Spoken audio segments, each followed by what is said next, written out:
Welcome to Ali Fitness Podcast, a weekly production all about bringing health into fitness.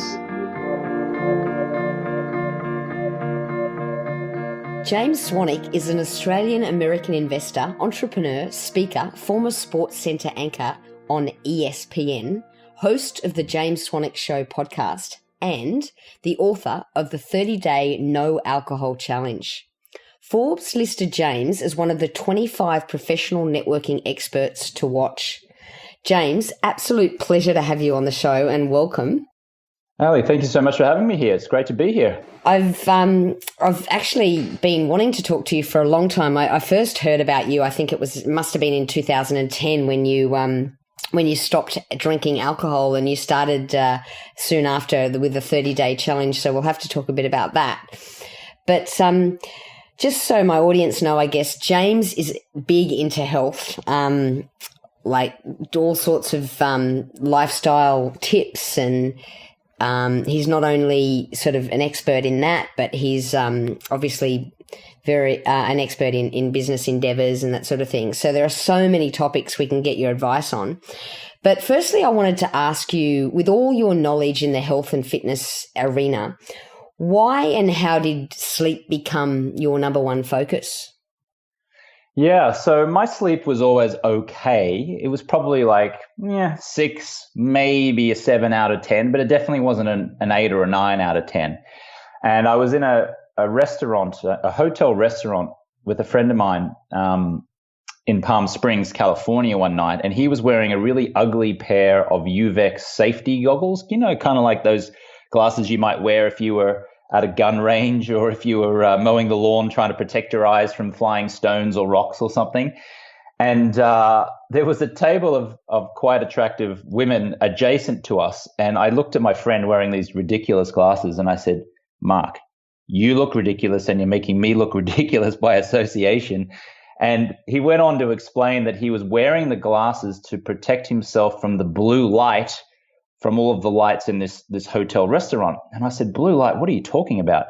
And he went on to explain that, when you're staring into a screen, like a computer screen or a cell phone screen or a television screen, you're actually tricking your body and brain into thinking it's daytime when in fact it's actually nighttime, and that disrupts your sleep. So I went back to Los Angeles and wore a pair of ski goggles that had an amber lens to it for about 3 or 4 weeks while watching reruns of the TV series Mad Men. And what I realized is that I noticeably got sleepier quicker. And when I removed these goggles and went to sleep, I realized I was sleeping deeper. And when I woke up, I realized I was, sleeping, feeling so much more refreshed. And so I was like, man, there's something to this. Like if I block blue light, I will sleep better. And that's how I got into the whole, creating my own range of blue light blocking glasses and sleep products and becoming almost obsessed with best sleep practices. Wow. And so I guess obviously the blue blocking glasses made a big difference. At that time, did you try any other, hacks to help you with sleep? Yeah, I tried taking melatonin before. And when I say melatonin, I don't mean microdoses of it. I mean, what they sell on Amazon or in pharmacies or whatever, like a good 6-7 milligrams of melatonin. It's like a good whack. And that was good for if I wanted to get to sleep here and there on nights. But if I took it consistently and then I stopped, I found it much more challenging to get good sleep thereafter. So I almost became reliant on it. So that didn't really work for me. I'd also tried this whole deal, like, right, I have to get 8 hours, right? I'm going to start at 10. I'm going to wake up at 6, right? Get into bed at 9:55. Make sure you're asleep at 10. Make sure you wake up at 6. And that didn't really happen either. My sleep was still compromised. I would toss and turn in the night. I thankfully, I never took things like Xanax or Ambien, although I know a lot of people do take those prescription drugs to get to sleep, but I was never that bad. So yeah, I guess it was trying, brute willpower to sleep better and also popping, high doses of melatonin. But both of those, efforts didn't really result in optimal sleep. Okay, so with the blue blocking glasses, I've noticed people wearing them a fair bit lately. They're sort of becoming quite trendy. I guess what I wanted to ask you is, when should people wear them? I've noticed people wear them all throughout the day, as well as the night. What's your sort of recommendations around when to wear them? Yeah, so if sleep is your goal, okay, let's just say that you want to sleep better. The best time for you to wear these glasses is in the last hour before you go to sleep. And once you put them on, you wear them consistently and you keep them on until you've switched the last light off in your home. And then you remove the glasses and then roll over and go to sleep. Now, what that will do is that orange lens will block all of the light from your bathroom light, kitchen light, television screen, cell phone, and it will allow your body to go, oh, okay, it's nighttime. Got it. And then your body will flow naturally with melatonin. You'll prepare for sleep. You'll fall asleep quicker. You'll sleep deeper. You'll wake up feeling refreshed. Now, you're quite right. A lot of people do wear the glasses throughout the day, including myself. But the goal of wearing them throughout the day is not for sleep. The goal of wearing them throughout the day is to block or filter all of that blue light exposure that you get from staring into a computer screen all day, because we're all addicted to our cell phones, we're all addicted to our computer screens. And if you stare into that mini sun, is what I call it, throughout the day, you're going to get eye fatigue, you're going to get headaches, you're going to lose focus, you're going to lose clarity, because you're literally just blasting yourself with a very concentrated amount of blue light. So what I'll do in the daytime is I will wear the glasses sporadically throughout the day. And what that means is I'll start the day without using them. And then if I'm using the computer for anything past an hour, I realize I'm starting to get tired, I'll put the glasses on for about 15 minutes to give me some temporary relief. And then I'll remove the glasses again, maybe for another hour, and then I'll put them on again. So I use them on and off throughout the day. But the most important thing is at nighttime for sleep, once you put them on, keep them on. Because the moment you remove them at nighttime, you're starting to tell your body and brain that it's daytime again, which means you don't produce as much melatonin, which means you don't sleep as well. Makes sense. But just playing devil's advocate for a second, James, why would you need those? Why wouldn't you just turn off your lights and put on a candle or use red light? No, you absolutely can. In fact, the best thing that we humans can do is to live our entire nighttime life by candlelight. I mean, you don't need my glasses. You don't need to wear a pair of Swannies blue light blocking glasses. You just have to live your life by candlelight, and that's it. I hear you, but in reality, I guess people are on their computers. Well, it's not just people are on their computers. It's also, the bathroom light. Like when you brush your teeth in the bathroom light, there's light there. If you have an alarm clock, there's light there. If you have a car and the speedometer lights up, in your car, the light that lights up the radio, the McDonald's golden arches that you see as you're driving down the highway, the street lights. I mean, all of these lights at night are tricking us into thinking that it's nighttime. So you do not need my glasses. I would be thrilled. Well, I probably wouldn't be thrilled because I'd be out of business, but I was about to say I'd be thrilled if you didn't buy any of my products. But I know human beings. I know myself. I'm not going to live my life by candlelight at nighttime. It's unrealistic. So the next best thing you can do is block as much of that artificial light as possible, and do that by wearing a pair of these blue light blocking glasses. Well, for me, I definitely spend the last 2 hours in the dark, like under candlelight, but I do find your glasses very useful for going to places where, say an indoor gym where the lights are just unbearable. Yeah. You start to notice it too. When you become aware of it, you look outside your window and you go, wow, there is so much light at night, so much artificial light at night. I just did a self-development program in Santa Ana, California this past weekend called Landmark Communication. It's kind of like an extension of Landmark Forum. And you're in this room with about 40 other people from 9 a.m. until 11 p.m. There's no natural light comes through. It's all those fluorescent lights, and it's so tiring. Unless you're wearing glasses to block that light or filter through that light, it gives you headaches, it makes you tired, it gives you fatigue. It's just not good for you. Mm. We've had a sleep expert on the show, and I think our audience are very familiar with how important sleep is. But can you give us any little, I guess, hacks or products that we should be sort of getting to help us with our sleep? Yeah, why don't I just start with the free ones, the ones that you don't have to spend $1 for? That'd be awesome. Yeah. So the first thing is when you wake up in the morning, within 5 minutes of waking up, literally go outside and let the sun hit your skin, because your skin has receptors in it. And when natural sunlight hits your skin, it tells your body's internal clock, which is called your circadian rhythm, okay, this is daytime. This is wake up time.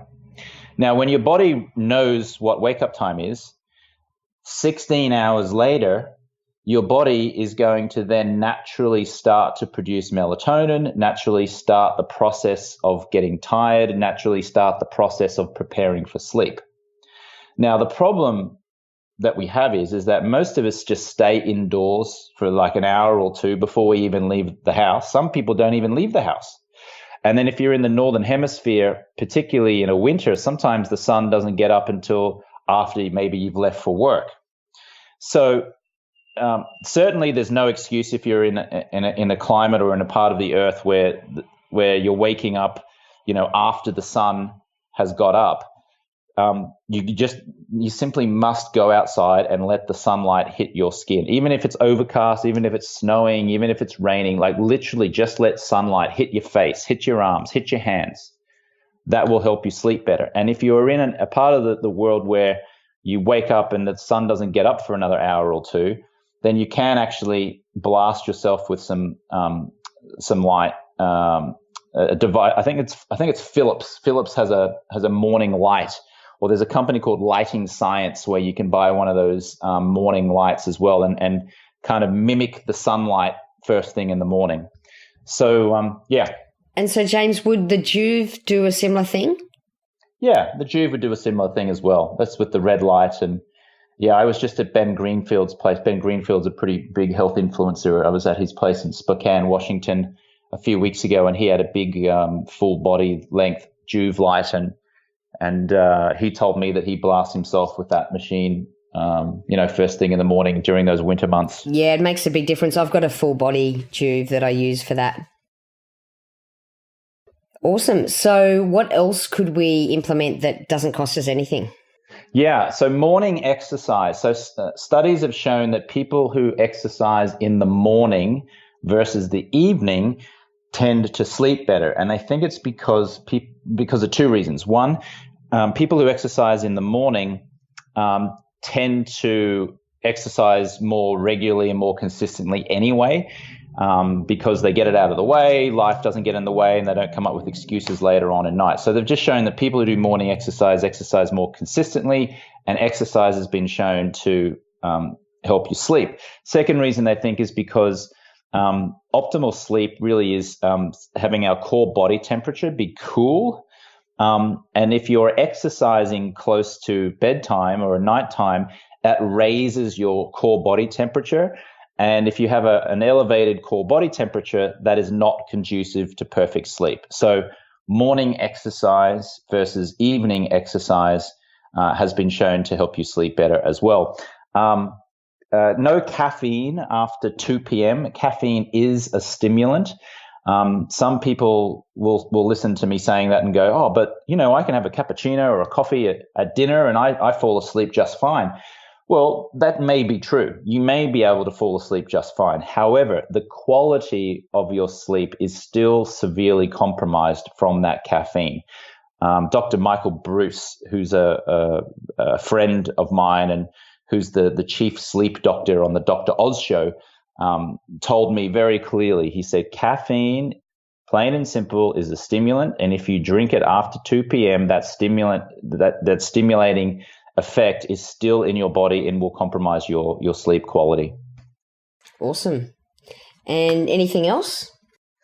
In terms of free stuff, nothing that comes to mind. The rest, unless you think candles is free or you can rub two sticks together and create flame in your backyard.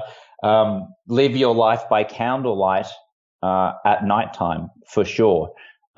Meditation also, and just relaxing yourself, reducing anxiety and stress, eating well, drinking lots of water, all the standard stuff that I'm sure you and your listeners already know about. Just doing that consistently, reducing that stress and anxiety has been shown to give you an optimal sleep as well. I'd just say one more thing. Sleeping in a cool temperature, anywhere between 65 degrees and 69 degrees, has been shown to be the perfect range within which to sleep in. So, I guess you'd have to buy an air conditioning unit if you were in a temperature that was above that. But if you, which in that case, it wouldn't be free. But if you lived in a temperature that was around 65 to 69 degrees and you left the window open, and your bedroom was around that temperature, then that would be the perfect range to sleep in. Great. And James, what do you think about turning the Wi-Fi off? Wonderful, great. Thank you for reminding me of that. They've done studies that show that that Wi-Fi on throughout the night can affect your sleep.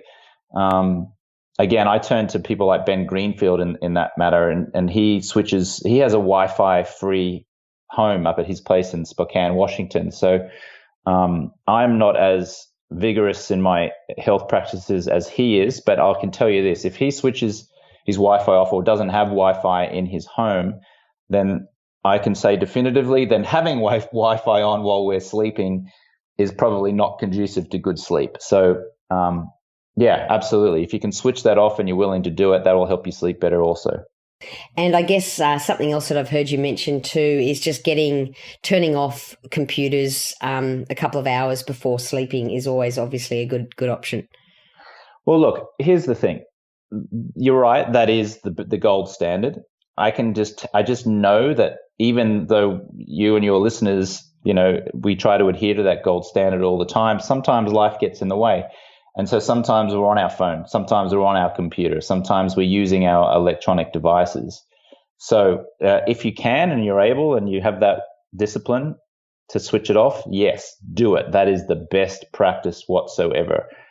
Living out in nature, camping in your backyard, having a light by candlelight, that is the absolute gold standard. Anything less than that, then you just got to do the best you can. And then if we are to spend money, what would we spend it on? Well, actually, I'll give you a couple more free things to start off with. Sorry, I forgot there were a couple other things. If you have an iPhone, you can turn the setting on your iPhone to night shift, which will automatically lower the blue light exposure in your screen late at night. And then on a computer, you can download the piece of software called Flux, Flux, which also starts to strip away the blue light during your nighttime use on the computer. So those things will limit blue light exposure as well, and they're both free. And I think Android phones have one called Twilight. I think that the night shift equivalent is called Twilight. In terms of things that you would buy, I mean, I am biased, but I can say definitively that wearing a pair of blue light blocking glasses, such as the ones that we produce called Swannies, is going to noticeably improve your sleep quality, because the orange lens that we've developed blocks out the spectrum of blue light that is responsible for disrupting sleep. So if you can wear those glasses an hour before you go to sleep and keep them on and only remove them once the last light off, you'll see a noticeable difference in your sleep quality. Dark blackout curtains to block out the natural light that comes in the morning, because you don't want to wake up too early. Because let's just say that you're planning on waking up at 7, but the sun gets up at 5:30. Well, as soon as that sunlight comes through the window and touches your skin, you're telling your body's internal clock that 5:30 is wake up time instead of 7. So if you can have as much of a blackout curtains as possible, that would be a tremendous investment. And then when it's time to get up, you open it up and let that sunlight really hit your body. I like to wear a silk sleeping mask. We create those in our company. It's an oversized mask. It just gives you a lot more protection from light. It just feels really good on your face as well. And then things like burning essential oils, like in a diffuser, or just maybe not even burning them, but just putting them through a diffuser, like lavender, eucalyptus. They give you a very calming feeling as well. The studies have shown they start to reduce stress and anxiety. And magnesium also. Magnesium has been shown to help you sleep better. It literally is a stress relieving kind of product. It removes calcium from the muscles, and it creates a very relieving kind of calming effect, which can also help you sleep better. Great. There's some really good tips. And so what about things like earplugs? I know that's another product that you sell. Yeah. So anything that can limit the noise, obviously. I mean, if you want to go to sleep to sounds, you can play binaural beats, or you can play, the sounds of waves crashing if you like. I mean, anything that's calming and soothing. The only issue I have with that, though, is playing those sounds, is that you have to have a device on in order to play them. So if we're getting rid of Wi-Fi, for example, when we sleep, it's a little bit challenging to then use Calm or Headspace, playing some of those meditation type music. Plus, if you're on your phone, then I just don't like the fact that the phone is on next to your head as you're sleeping, even if it's on a bedside table. Now, there are ways around that, obviously. You can just get a device that has batteries, and you just play it and puts a timer and it shuts off. But soothing sounds can help. But I personally, at least when I'm on a plane, or if I'm sharing a hotel room for whatever reason and someone's snoring, I will put in some silicone earplugs. And we produce these over at Swanwick, and I just find them to be the most comfortable. They block the most noise, and it doesn't distract me or wake me up during the night. James, I've found that actually a lot of clients that complain about not being able to sleep, when we sort of delve a bit deeper, sometimes it's actually because they're just not going to bed. What are your thoughts about like circadian rhythm and what time people should go to sleep? Yeah, well, there's a lot of different sleep doctors who prescribe a lot of different things, but I can tell you this: if you have a consistent wake up time, no matter what your going to sleep time is, you will sleep so much better. So if you can always say that, right, I'm always going to wake up at 6:30, and that's going to be and you go to sleep some nights at 10:30, and some nights 11:30, some nights 12:30, some nights even as late as 2 a.m. As long as you're consistently waking up at that same time at 6:30, then you will feel a lot more refreshed than if your wake up time is constantly fluctuating. I can't give you all of the science or the biological reasons as to why that is. I really have to turn to people like Dr. Michael Bruce for those kind of reasons. But certainly he has told me many times, as long as your wake up time stays consistent, you can have flexibility in your going to sleep time. So for me personally, I always like to wake up somewhere between 6:30 and 7 a.m.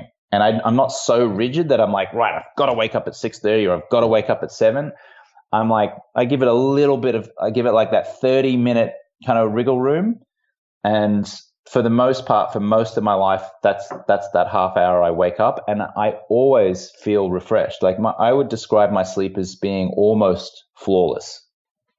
Awesome. And James, just finally on sleep, I've noticed some people have trouble getting back to sleep if they say get up, for example, and go to the bathroom. It could be because they turn on the light and then they're exposed to that blue light. Have you heard about, I recently heard about a product you can actually get for the inside of your toilet. It's like a red light. I've heard of it and I've seen it. Yeah. I have never used it myself because I always sleep, like I said, almost flawlessly. But yeah, that could work.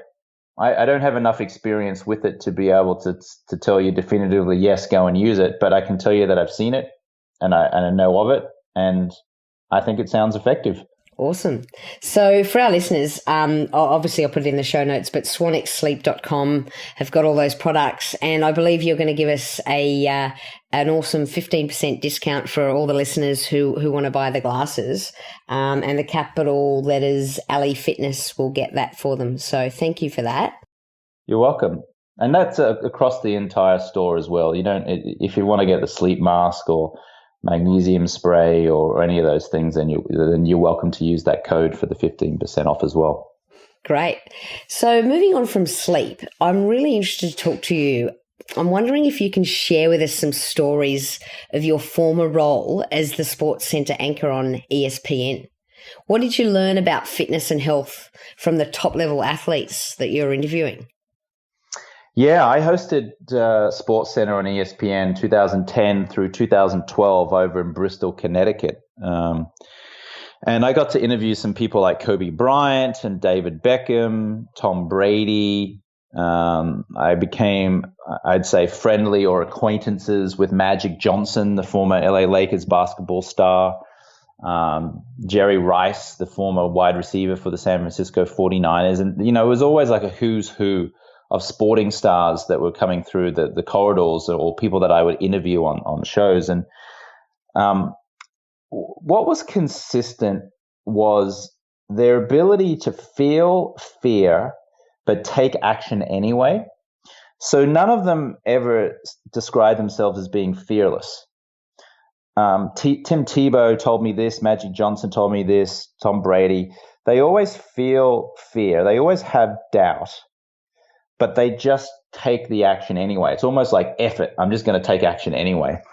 And so that just propelled them forward with their preparation for performance, with their dietary, disciplines, with their exercise, and just an unwavering, self-belief of wanting to achieve and wanting to perform at a peak level. I remember the Rock, Dwayne Johnson, came into the ESPN headquarters in Bristol one day, and he was there all day doing interviews. I can't remember what he was there for. He was promoting something or other. Maybe it was a film.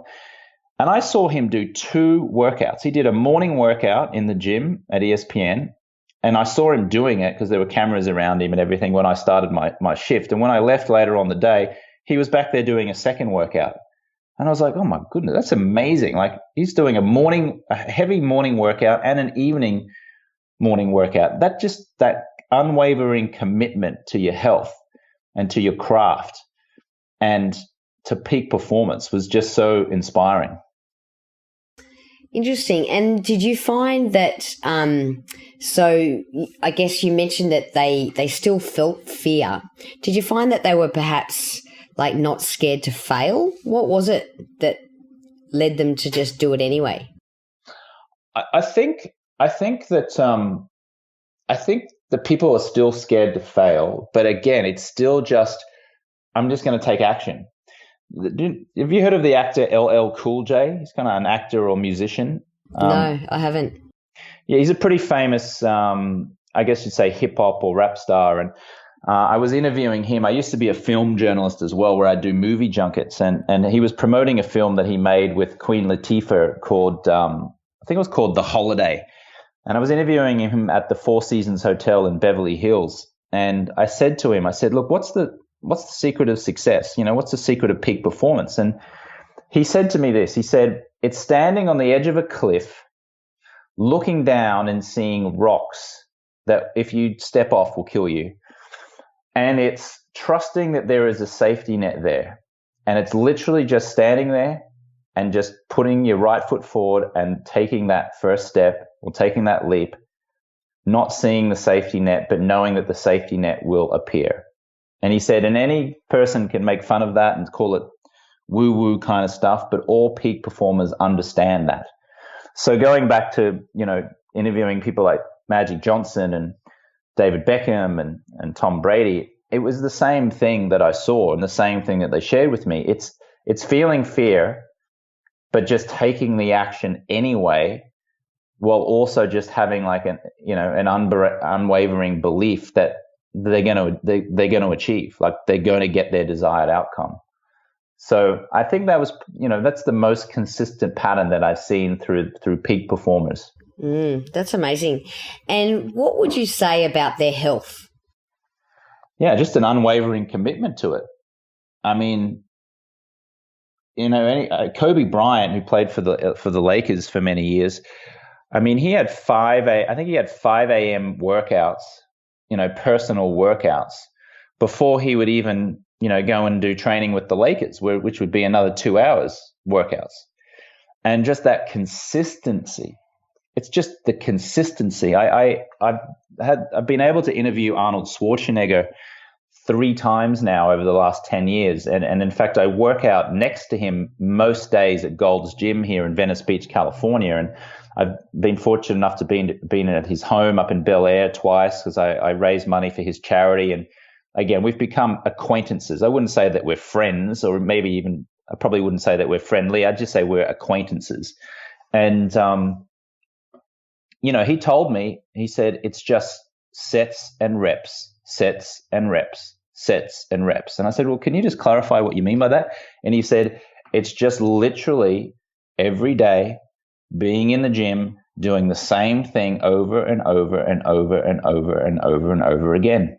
It's the solid, consistent diet over and over and over and over again. It's just sets and reps, sets and reps. So it's just consistency. It sounds so boring, and maybe at times it is boring, but it's just consistently, just day in, day out, doing the same thing. It's not like going really hard for 3 months and taking 3 months off and then going, consistent again for 3 months. It's almost dull, boring-like consistency. If you follow Mark Wahlberg, the Hollywood actor, on his Instagram, he's been sharing on his Instagram lately. He does 2:30 a.m. workouts. 2:30 in the morning, he does workouts. And he does it over and over and over again. I mean, that is consistent. And he plays a round of golf every single day.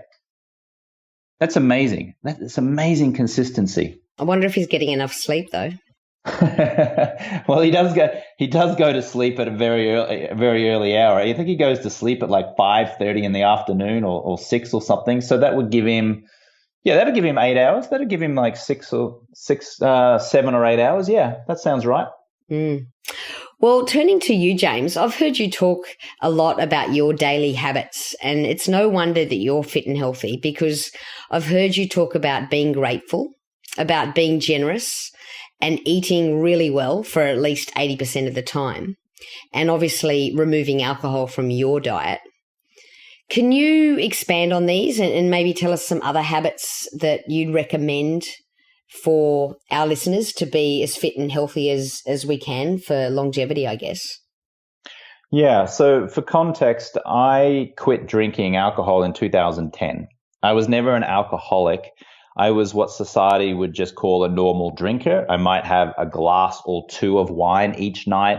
On the weekends, I might drink a little heavier if I was out on a Friday night at dinner, or I was watching football on a Sunday afternoon. I never really did anything crazy. I was just a normal drinker. But what I realized was that I was putting on some weight. I was feeling tired. My sleep was compromised. And I looked in the mirror one morning and I was like, ugh, you just look a bit average, James. You just look a bit tired and weathered. It wasn't rock bottom or anything. It was just kind of blah. And so I said to myself, I'm going to quit alcohol for 30 days and see what happens. And I did, and I lost 13 pounds of fat. My skin got better. I slept better. My relationships improved. I had more productivity. I had more clarity. And then that really triggered a whole cascade of healthy habits. I started going to the gym more. I started to run more. I started to get into things like paleo. I'd never heard of the paleo diet before. I started reading up on that and started implementing paleo eating into my diet. I started trying yoga for the first time. I did a 10-day silent meditation called Vipassana.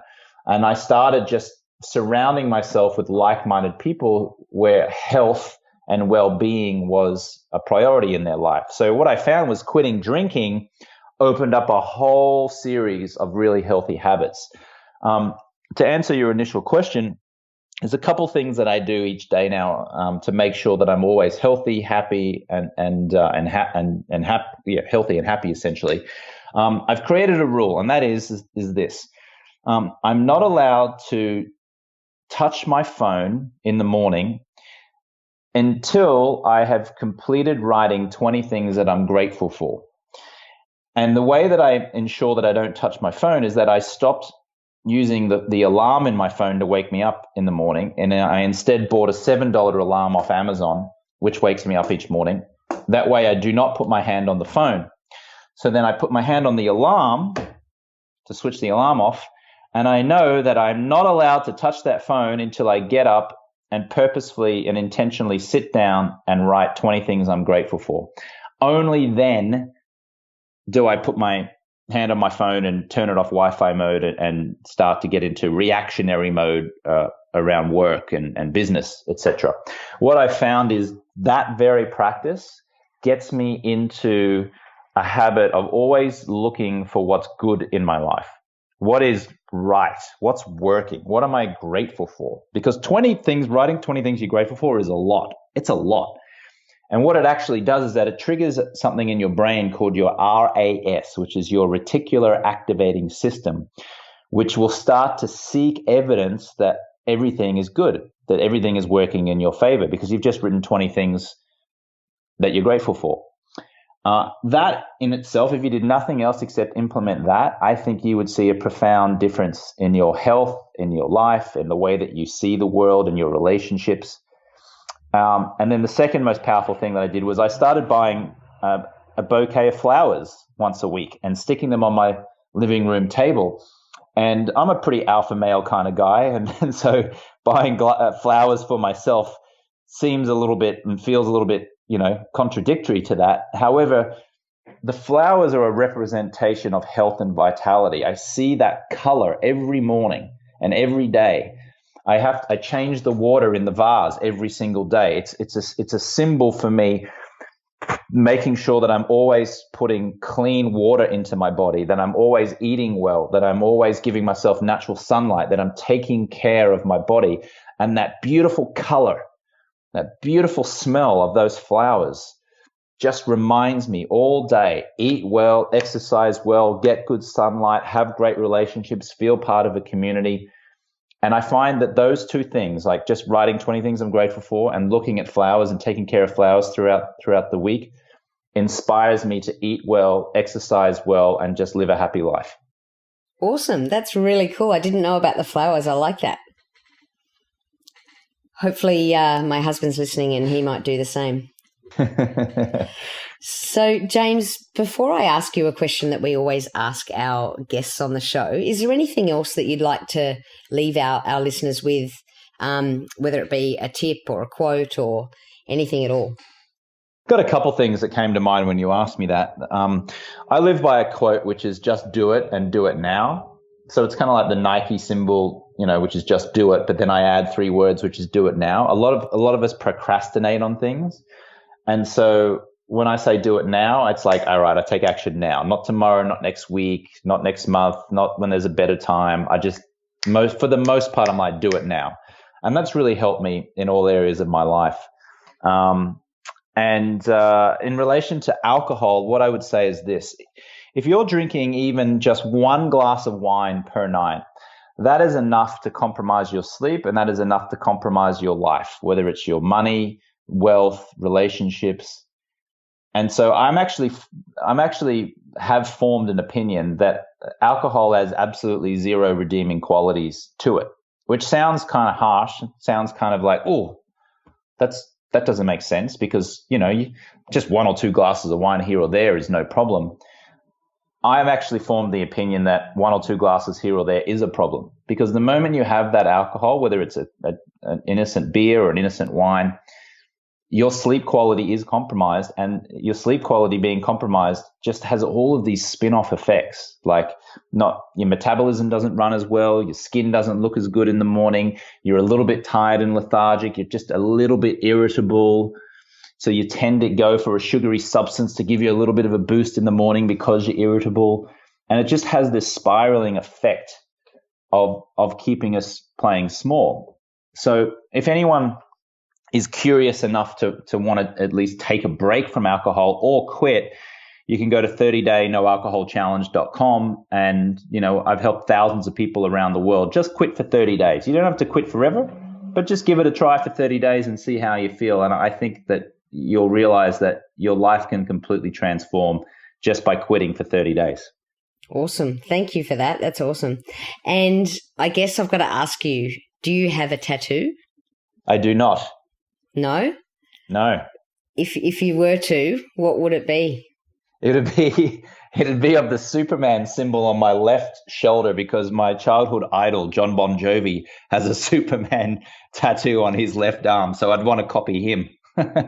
Awesome. I thought you were actually going to say John Bon Jovi tattoo, because I know you like him.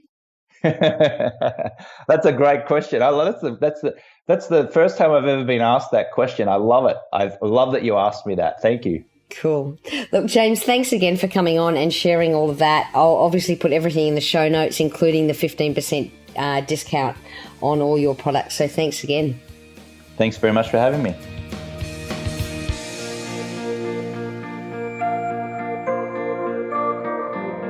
For all the resources and show notes from today's episode, please go to www.ali.fitness. If you liked today's episode, please show your appreciation by going to iTunes, give us a 5-star review and subscribe.